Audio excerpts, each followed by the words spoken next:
আশ্বিনের শারদ প্রাতে বেজে উঠেছে আলোকমঞ্জিত।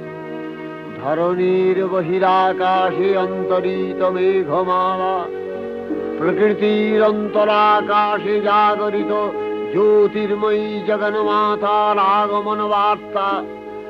আনন্দময়ী মহামায়ার পদধ্বনি অসীম ছন্দে বেজে উঠে রূপলোক ও রসলোকে আনে নবভাব মাধুরীর সঞ্জীবন। তাই আনন্দিতা শ্যামলী মাতৃকার চিন্ময়ীকে মৃন্ময়ীতে আবাহন। আজ চিৎশক্তি রূপিণী বিশ্বজননীর শারদশ্রী বিমণ্ডিতা প্রতিমা মন্দিরে মন্দিরে ধ্যান বোধিতা। সিংহস্থা শশিশেখর